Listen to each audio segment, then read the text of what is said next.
Bonjour à tous, je vous retrouve pour une nouvelle vidéo sur le burn-out et aujourd'hui on va parler d'un thème extrêmement intéressant et important. On va vous parler de l'alimentation. Et pour ce faire, je vais interviewer une spécialiste en la matière qui est Leïla Fagnoul, qui est nutrithérapeute. Je vous retrouve dans un instant. Bonjour Leïla. Bonjour Pierre. Alors, je te remercie de nous accueillir dans ta maison aujourd'hui pour cette vidéo sur l'alimentation. Est-ce que tu pourrais nous parler un peu de ton parcours et de pourquoi tu as décidé de t'occuper d'alimentation? Oui, avec plaisir. Alors l'alimentation, je pense que je m'intéresse à l'alimentation depuis assez jeune, ça fait très longtemps. Mais c'est surtout à l'âge de 35 ans où j'ai commencé à avoir, j'étais jeune maman, tout allait assez bien, et j'ai commencé à avoir des douleurs assez importantes dans le corps, un peu comme une mamie, hein. Je fais toujours l'image de la voiture diesel. À l'époque il fallait mettre un choc, ben moi il me fallait mettre un choc, et donc c'était souvent 1-2 cafés avant de pouvoir me réveiller et de pouvoir communiquer. Il y avait ça, il y avait l'extrême fatigue aussi, où il y avait souvent des journées où je ne tenais pas toute la journée justement. Et puis les émotions un peu en dents de scie, hein. Il pouvait être des jours où je pouvais être en super forme, tout allait bien, la vie était belle, et puis le lendemain, pouf, le trou noir, c'était catastrophique, la vie était trop injuste, enfin bon voilà. Donc un peu le yo-yo au niveau émotionnel. Alors voilà, au début on ne fait pas trop attention, je me disais bon c'est la fatigue, et puis au niveau émotionnel je me disais bon bah, c'est des choses de l'enfance, enfin voilà tout ce qu'il faut travailler, etc. Voilà. Et puis jusqu'au jour où je ne sais plus d'où c'est venu, si c'est quelqu'un qui m'a dit, mais on m'a dit bah c'est normal, c'est l'âge, hein. Et ça a fait comme un détonateur dans ma tête. J'ai dit ah non, à 35 ans c'est juste pas possible. Ah non, ça c'est pas possible. Si ça va aller en plus en empirant, parce que hein, si c'était déjà comme ça à 35 ans, puis j'étais tout le temps malade aussi, bref. Alors moi je pensais que j'avais une super alimentation. Parce qu'il faut savoir que je mangeais bio déjà depuis mes 25-26 ans. Donc ça faisait déjà quand même une petite dizaine d'années. Je dis pas que c'était tout le temps bio, mais la plupart du temps c'était bio. J'étais d'ailleurs dans les premières allées dans les petites boutiques bio. Hein, on était pris pour des hippies à l'époque. Hein. Et donc moi je pensais que je mangeais bien. Je faisais toujours mes plats à la maison. J'achetais jamais raffiné. Même pour mon enfant, mon bébé à l'époque, je faisais tout moi-même. Donc je ne comprenais pas trop, donc pour moi je pensais que je mangeais bien. Et donc voilà, ça a été à ce moment-là, donc il y a eu cette petite phrase hein, qui a été le déclic, et là j'ai commencé à chercher ce qui n'allait pas en fait. Et donc j'ai commencé à me former, et puis je suis quelqu'un d'assez autodidacte, donc j'ai testé beaucoup de choses, j'ai fait énormément de formations, des stages, enfin toutes sortes de choses, et puis lu pas mal de livres, et voilà, et me voilà aujourd'hui maintenant... à moi maintenant transmettre, et j'ai compris un peu ce qui n'allait pas finalement. Ok. Voilà. Super. Eh bien, on va avoir l'occasion certainement de reparler du bio un peu plus loin donc dans la vidéo. D'accord. Nous sommes dans un cycle sur le burn-out. Est-ce que tu peux nous dire quel est le lien entre l'alimentation et l'épuisement professionnel, cette fatigue que ressentent les gens qui sont en burn-out? Oui, alors donc le stress est un grand mangeur d'énergie. Le stress aussi réduit la capacité du muscle à produire de l'énergie. Et c'est pour ça, la conséquence de ça, bah, ça va être que souvent les gens qui sont très stressés, voire burn-out, sont épuisés, sont fatigués. Alors après, si le stress devient de plus en plus intense, ou voire si on ne s'en occupe pas, devient chronique, ben là on part dans une spirale infernale, c'est-à-dire que voilà, donc on est stressé, au plus on est stressé, au moins on a d'énergie, au moins on a de l'énergie, au plus on est fatigué et moins on est résistant au stress. Voilà. Donc on est dans une espèce de boucle, et si on continue là-dessus, ben à un moment donné, ben ce sont les surrénales, donc les glandes surrénales, qui sont deux petites glandes qui se trouvent au-dessus des reins, et ben, qui vont se vider, c'est-à-dire que les glandes surrénales, c'est comme littéralement les batteries de notre corps. Voilà. Okay. Et donc, quand ça s'épuise, ben, on s'écroule. Voilà. Donc, bien sûr, une hygiène de vie va être super importante, mais je pense que tu le partages déjà à travers tes vidéos. Il y a la respiration, s'oxygéner, la gestion du stress forcément, qu'est-ce qu'il y a, le sommeil, etc. Mais l'alimentation, puisque c'est ça le sujet, va être quand même primordiale. Parce que c'est vraiment à travers l'alimentation qu'on va avoir les éléments, les minéraux, les vitamines dont on a besoin pour pouvoir gérer, pour que le corps puisse gérer ce stress au quotidien. Donc du magnésium, d'office, donc il faudra des oméga 3, des antioxydants qui vont être essentiels aussi, vitamine B, etc. Donc une alimentation équilibrée et variée va être essentielle. Alors, je ne sais pas si je développe un peu plus. On peut parler du magnésium, qui va être, c'est le minéral roi. C'est vraiment le minéral anti-stress par excellence. C'est aussi le minéral qui nous donne de l'énergie. C'est celui que, d'ailleurs, tout le monde devrait prendre un petit peu. Mais alors, en cas de stress, c'est celui qui va être le plus surutilisé. Alors, le problème du magnésium, c'est que ça ne reste pas stocké longtemps dans le corps. C'est-à-dire que 2-3 jours, ça reste en stockage. Mais aussi, le minéral n'est pas fabriqué par notre corps. C'est obligé de l'avoir par l'alimentation. Donc, il va falloir déjà faire attention au niveau de l'alimentation à pourvoir le corps d'une alimentation assez variée que pour avoir assez de magnésium. Mais bien souvent, quand on est dans ces états-là, il vaut mieux se supplémenter en magnésium en plus. Ça, on n'y coupe pas. C'est le minéral important. La deuxième chose, ça va être les antioxydants. Parce qu'il faut savoir que quand on est en stress, on vieillit plus vite. C'est-à-dire que nos cellules, elles s'oxydent plus vite. C'est-à-dire qu'elles brûlent plus vite. Peut-être le burn-out, je ne sais pas. Mais bon, ça brûle plus vite, ça s'oxyde plus vite. Donc, quand on dit une alimentation riche en antioxydants, c'est antioxydant. C'est pour, on va dire, pallier à cette suroxydation que le stress va engendrer. Et donc, les antioxydants, c'est quoi? C'est une grande famille de polyphénols. C'est une grande famille, c'est-à-dire que vous avez certainement déjà entendu, tu as déjà entendu parler des flavonoïdes, le resveratrol, la lutéine, la bêta-carotène, ça elle est connu, etc. Donc en fait c'est une grande famille, et chaque famille, on pourrait dire, je simplifie, chaque famille c'est une couleur. Donc voilà, on a le rouge, on a le orange, la bêta-carotène, donc le rouge, la lutéine, etc. etc. C'est pour ça qu'on dit qu'il faut une alimentation variée.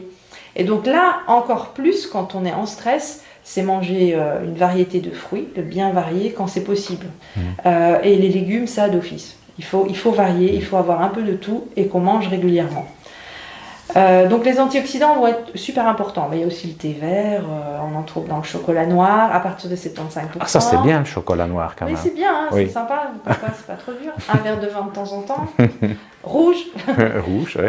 Voilà, c'est riche en polyphénol, etc. Mais donc les antioxydants sont très importants. Donc fruits et légumes, on va les trouver dans les fruits et légumes et plein d'autres choses.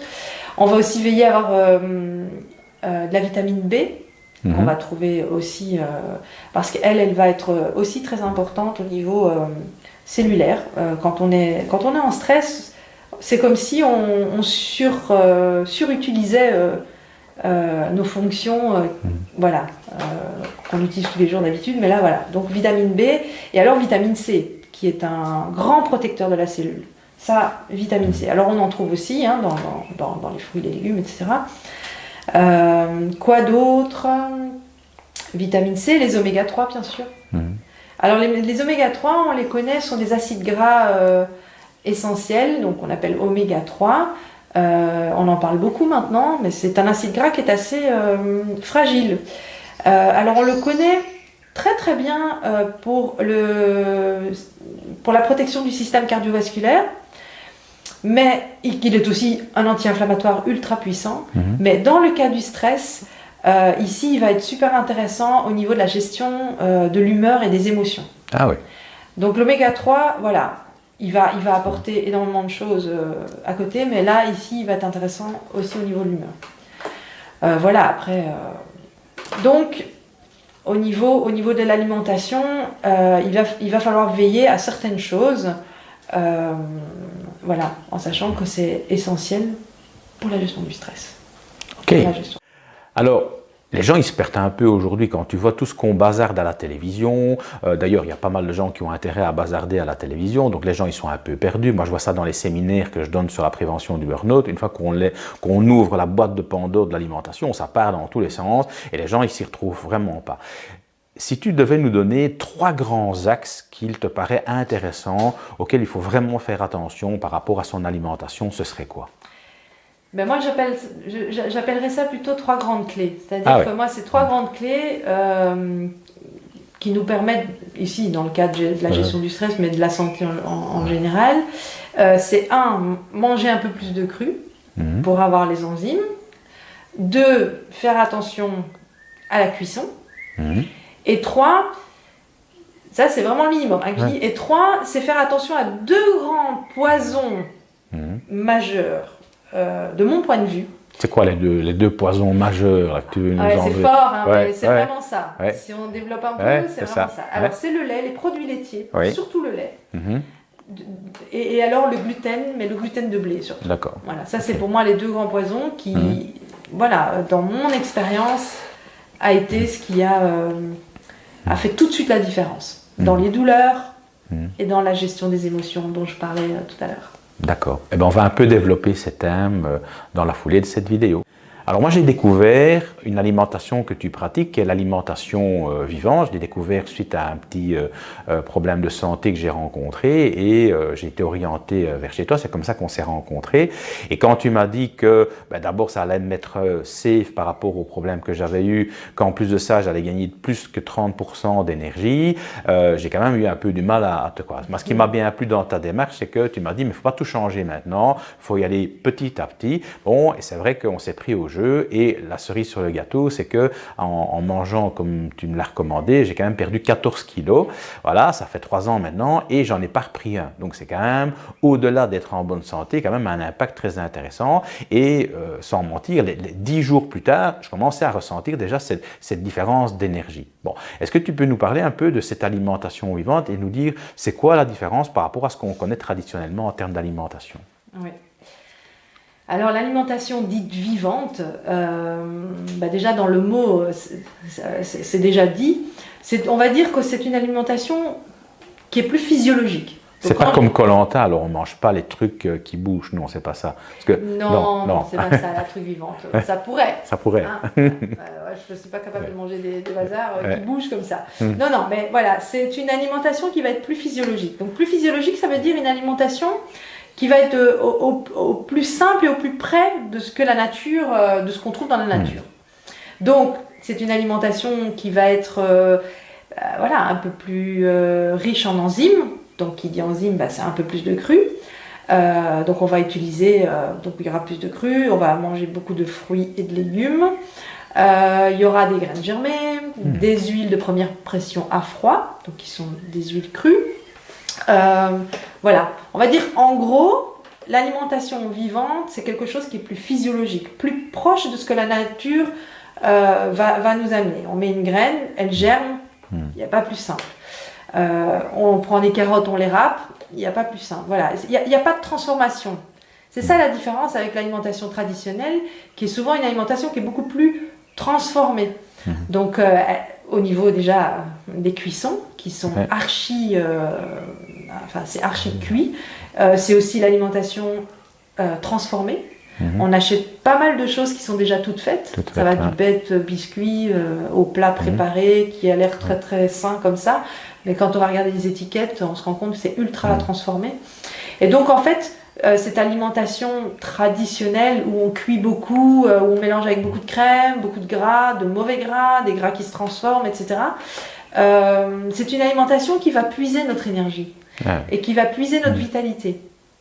Donc, et à un moment donné, qui dit puiser sa vitalité, c'est comme ça qu'on devient malade, etc. On commence à avoir des bobos, des maladies, on se remet de moins en moins bien, etc. Donc, la différence, c'est ça. L'alimentation vivante, ça va nous redonner de la vitalité, et une alimentation traditionnelle, c'est l'alimentation qui va plus nous acidifier et nous faire perdre en énergie. Est-ce que ça veut dire que si tu rentres dans ce genre d'alimentation, tu deviens presque d'office végétarien? Non, Non. pas forcément. Moi, c'est un choix personnel d'être végétarienne, quoique je mange quand même des œufs de temps en temps, etc. Non, non, non, les gens qui mangent de la viande, c'est tout à fait ok aussi. La seule chose avec la viande, c'est qu'on en mange beaucoup trop. Trop. Voilà, et que la plupart du temps, il faudrait aller plus vers des viandes plus maigres. Les viandes rouges, il faudrait avoir ça une fois de temps en temps dans l'année, quoi. Que là... un peu la viande plaisir, quoi. Une fois... La viande plaisir, voilà. On va au resto, bah tiens, bah, voilà, on se mange... mais vraiment, je trouve enfin, on mange beaucoup trop de viande. Donc plutôt des gens qui mangent ça, et ça peut même être de la viande crue. Hein.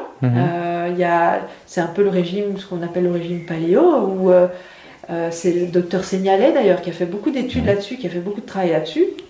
Donc non, non, il n'est pas obligé d'être végétarien, hein. Pas du tout. Pas du tout.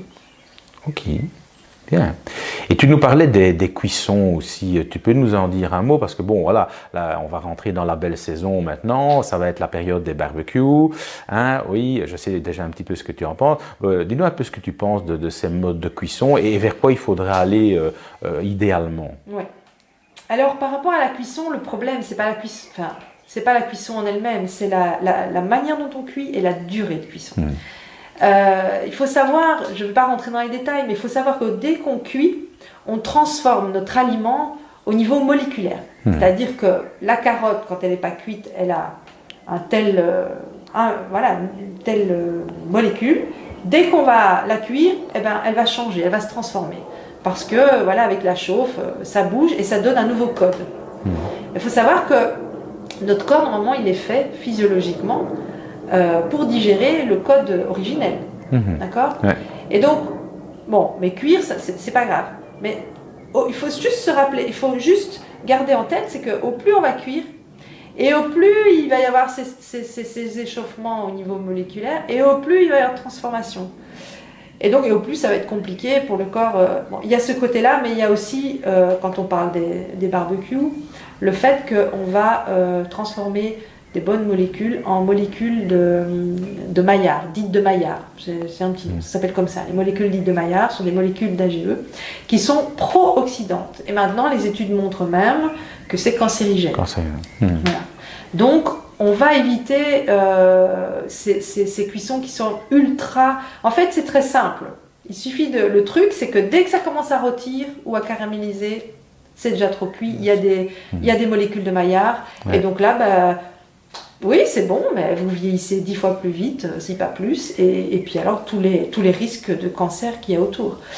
Donc voilà, juste la cuisson, idéalement... Ça peut être à la vapeur, ou alors on peut le faire à la poêle, mais style wok, comme font les Asiatiques, où on saisit en fait. Parce qu'en fait, on n'a pas besoin de cuire pendant des heures. Non. On peut avoir le légume à la vapeur, même 10 minutes, il se ramollit, parce que c'est ça que les gens ont du mal, c'est parce que c'est cuit, puis des fois au niveau de la digestion, c'est pas simple pour tout le monde au départ. Et ce qui est difficile au niveau de la digestion, ce sont ces fibres. Et donc, si vous cuisez un peu à la vapeur, ça va ramollir ces fibres et ça va être beaucoup plus digeste. On n'est pas obligé de... Voilà, même les soupes, c'est pareil. Faites votre bouillon, plongez vos légumes, 5 minutes, coupez, mixez, et c'est bon. Donc voilà. Donc moi, je préconise. Alors, le petit truc, moi, j'ai remplacé mon barbecue par une plancha. Voilà. Les planchas, je trouve que c'est un bon compromis. Parce qu'on peut gérer sa cuisson. On gère la cuisson, tout à fait. On peut gérer sa cuisson. C'est très convivial. Pareil, on est autour de la plancha et on peut faire comme... Et on évite aussi les projections charbon de bois vers les aliments, c'est quand même très toxique. C'est vrai, ça c'est aussi un des problèmes, c'est que quand on cuit, c'est ça le problème du barbecue essentiel, c'est que quand on cuit, la graisse tombe sur le charbon qui fait une fumée qui est ultra toxique. C'est ça en fait. Bon, maintenant il y a moyen il existe des barbecues droits, je pense, il existe des tas de solutions. Donc pourquoi pas, si on trouve les solutions, mais attention de ne pas cuire trop. Voilà, la plancha c'est facile à gérer sa cuisson. C'est ça. Voilà, maintenant si on fait un barbecue et qu'on évite que la fumée soit en contact avec les aliments, bah pourquoi pas, mais alors faire attention à la cuisson. Donc, on ne va plus chez les voisins qui allument le barbecue en dernière minute et qui te carbonisent. C'est pas un bon plan. Non, ou alors on leur apprend à bien cuisiner. À bien cuire. D'accord.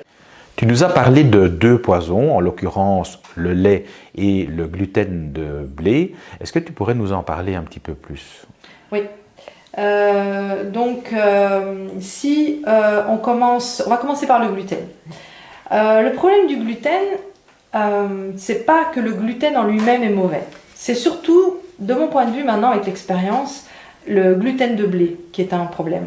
Pourquoi? Parce que tout simplement, le blé, il faut savoir que, bon maintenant on commence à en parler quand même, hein, le blé est une céréale qui a été fabriquée par l'industrie agroalimentaire. Pourquoi? Parce que, d'abord le gluten c'est quoi? On va commencer par le début. Le gluten c'est une chaîne d'acides aminés.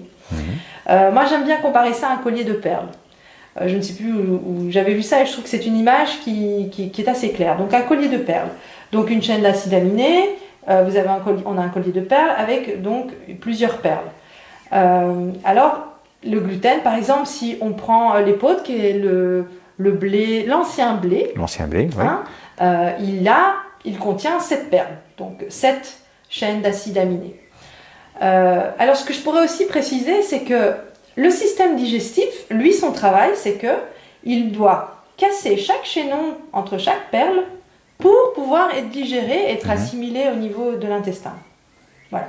Donc ça, c'est important.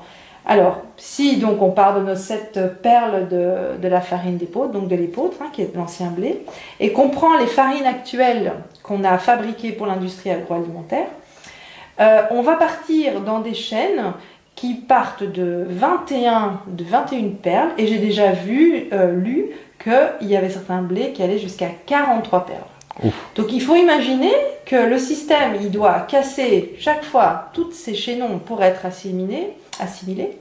Il faut bien te dire que tu manges un repas de blé, tu peux être sûr que le repas suivant, tu n'as pas encore digéré de ton blé. Alors, ça c'est une chose. Ouais.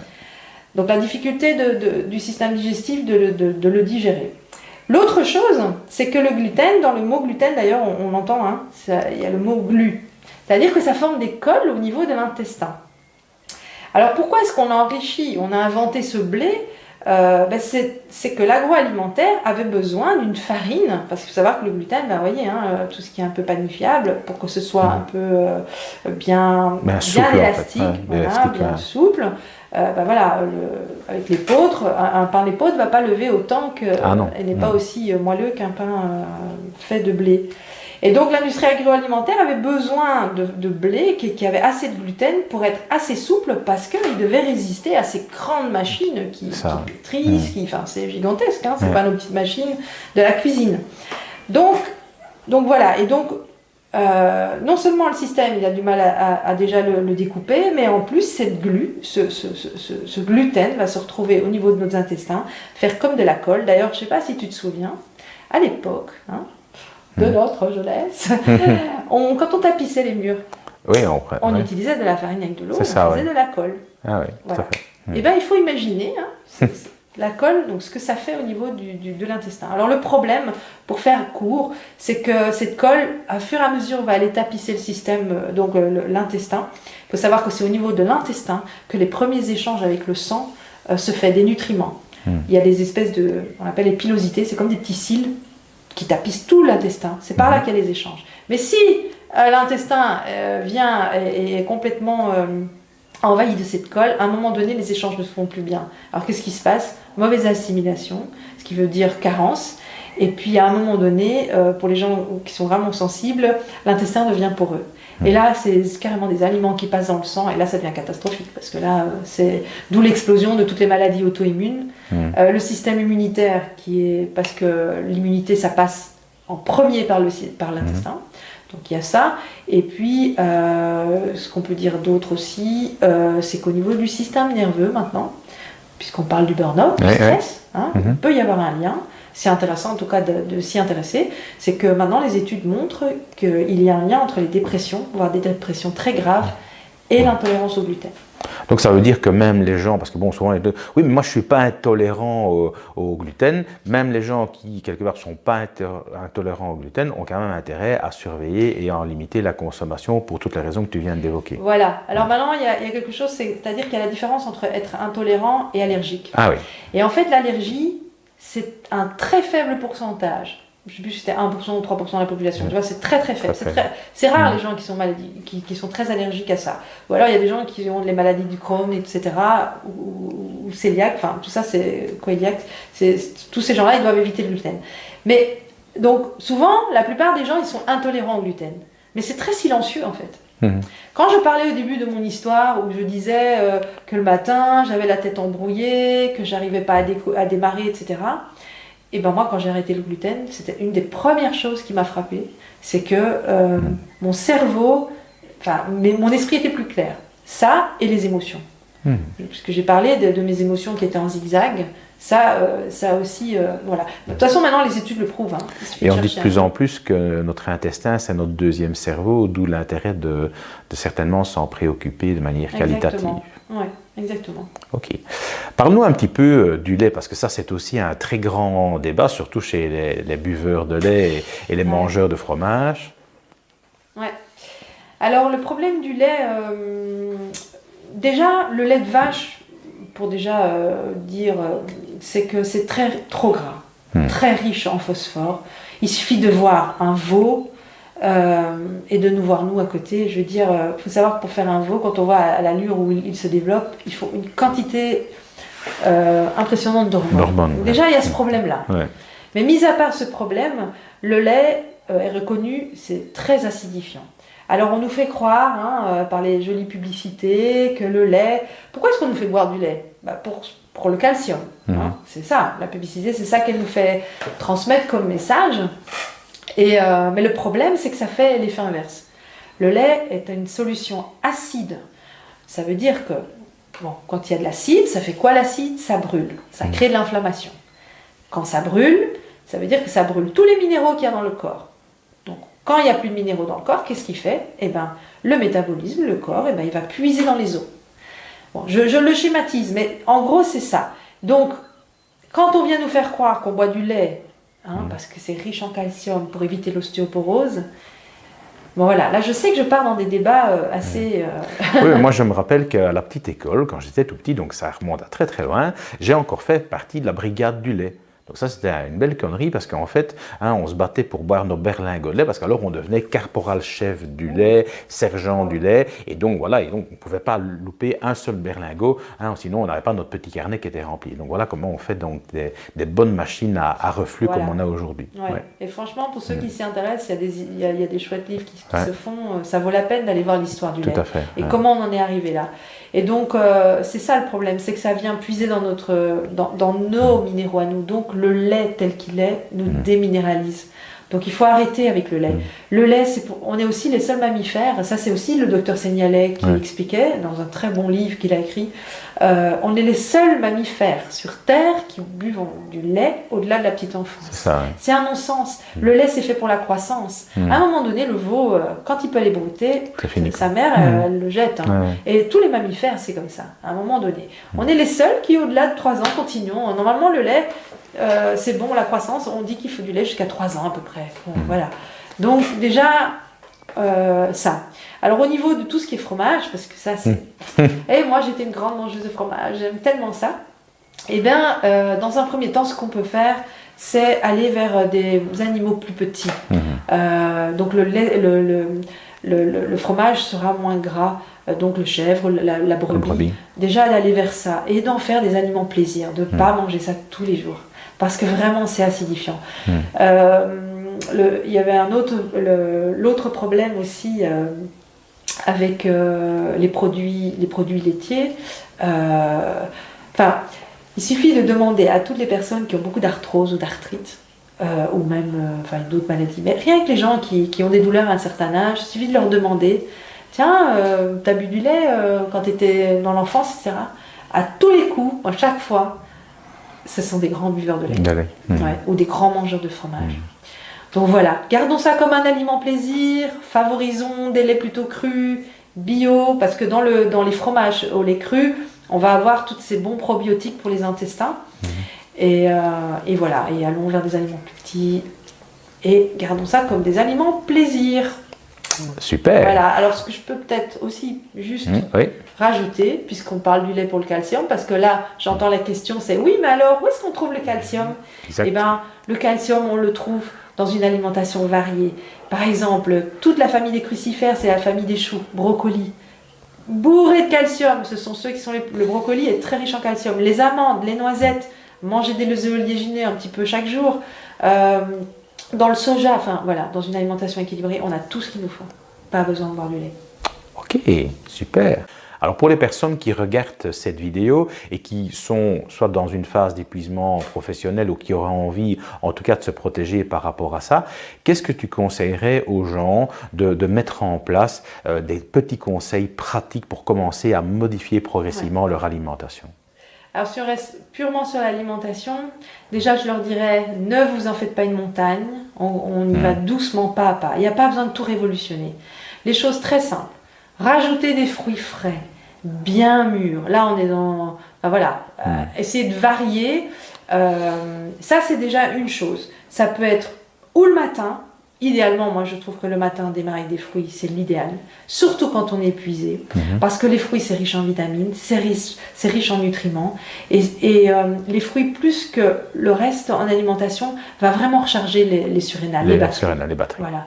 Démarrer avec des fruits le matin, c'est top. Quitte à prendre après un bol de céréales avec un lait végétal, il existe plein d'alternatives vraiment très bon, mais voilà, commencez déjà rien que ça, donc ça c'est déjà pas compliqué. Le matin aussi, buvez un grand verre d'eau, ne démarrez pas comme ça votre journée avec tout de suite votre café, buvez un grand verre d'eau, quelques fruits, puis faites votre petit déjeuner qui peut être salé ou avec des céréales, etc. Et seulement après prenez votre café, donc ne pas prendre le café directement. Ça c'est une chose. Ramenez des fruits, amenez aussi beaucoup plus de légumes.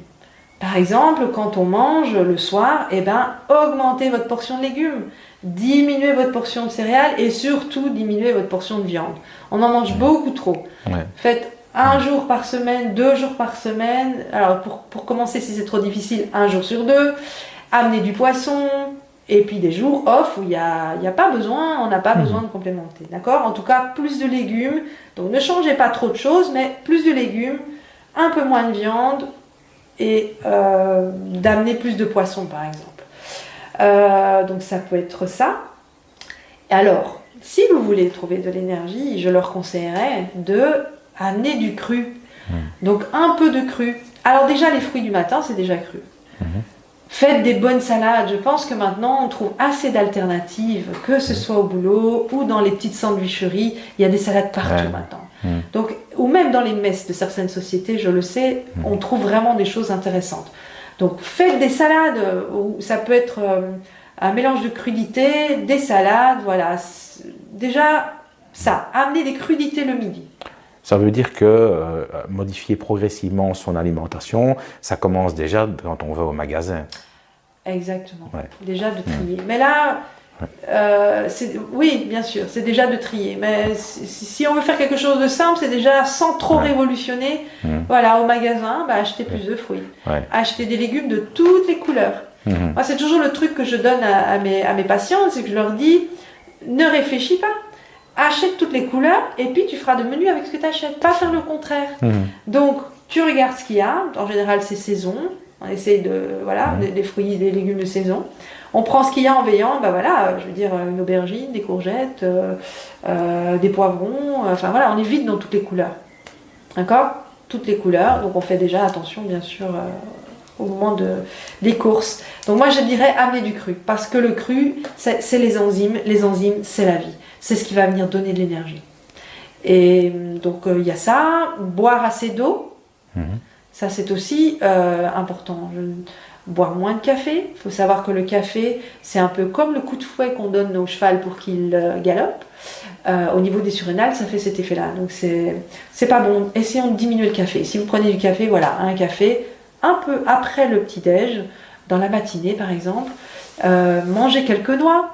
Faites des collations un peu plus saines. Ça, c'est des choses faciles qui ne vont pas révolutionner. Achetez-vous quelques noix, un mélange de noix, une petite poignée de noix avec un fruit comme collation, ou même juste une petite poignée de noix quand on a envie, un petit carré de chocolat, quelques noix à 4 heures. Voilà, faites des petites collations. Et voilà des petites choses. Après, si on peut, une fois que l'huile, on peut acheter des huiles de meilleure qualité, acheter des huiles de première pression à froid. Voilà. Après, on pourrait amener des jus de légumes. Voilà, mais en tout cas, sans trop tout révolutionner, déjà faire attention ramenez des fruits frais, mûrs, plus de légumes, mangez moins de viande, arrêtez le lait s'il vous plaît, mangez moins de fromage.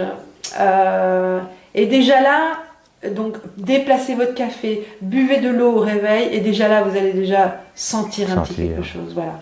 Et si vraiment vous voulez aller plus loin et vous aider au niveau du stress, l'alimentation va être une des bases. Voilà. Mais là, il faut aller voir des professionnels qui vous guideront parce que l'alimentation, ça dépend aussi de tout à chacun. Voilà. On a tous du stress pour des raisons particulières. Voilà, moi je dirais vraiment les trucs les plus faciles sans tout révolutionner. Alors, tout ça, c'est vraiment intéressant, tu viens de le dire. Bon, ceux qui veulent aller plus loin peuvent contacter un professionnel de la nutrition. Toi, tu as tes propres consultations. Est-ce que tu peux nous dire un mot, un peu comment tu entreprends la démarche vis-à-vis des personnes? Oui, alors moi, donc, je suis nutrithérapeute. J'ai fait aussi des formations en alimentation vivante. Et en fait, je suis ce qu'on appelle une thérapeute holistique. Alors holistique, ça fait un peu savant. Ça veut juste dire que quand j'ai des patients, je travaille d'une manière sur les différents plans, les différentes dimensions.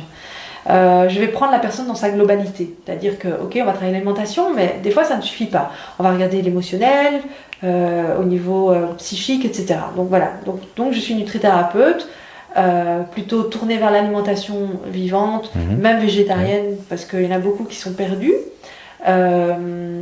Et j'ai à côté des tas d'outils pour accompagner les personnes.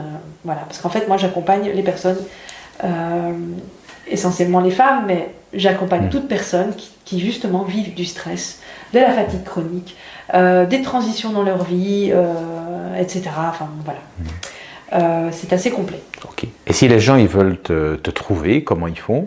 Alors, donc moi, mon activité, c'est Partez du bon pied. Partez EZ, partez-du-bon-pied.be, donc déjà vers mon site où vous allez trouver tout ce qu'il faut, enfin ils trouveront tout ce qu'il faut comme info sur le site, tout ce que je fais, tout ce que je propose. Et alors Facebook, j'ai aussi une page Facebook, Partez du bon pied, voilà, Parlez la Fagnoule, et vous me trouverez aussi. C'est un beau slogan, ça, pour l'alimentation. Partez du bon pied. Je pense que certaines personnes, à partir de la vidéo de jeu, pourraient partir du bon pied. Certainement. Voilà, je pense que tu es venu chez moi pour l'alimentation. Oui, j'ai vu comment tu pratiquais et en tout cas, les résultats ont été au rendez-vous. Oui, c'est sûr. Tu as pas joli d'ailleurs. Merci, merci. Alors voilà, donc si cette vidéo vous a plu, vous a intéressé, n'hésitez pas à la liker, n'hésitez pas non plus à la partager parce qu'elle peut sans doute intéresser d'autres personnes. Il y a vraiment de très très bons conseils par rapport à la dimension de l'alimentation et pour beaucoup de personnes, que ce soit dans l'épuisement professionnel, même dans des phénomènes de dépression, l'alimentation est vraiment un élément tout à fait clé. Voilà, je vous remercie. Je vais vous retrouver prochainement pour d'autres vidéos puisque on continue notre cycle sur tout ce qui peut aider à la prévention. Leïla, je te remercie infiniment de nous avoir accueillis. Merci pour cette interview. Avec plaisir. Voilà.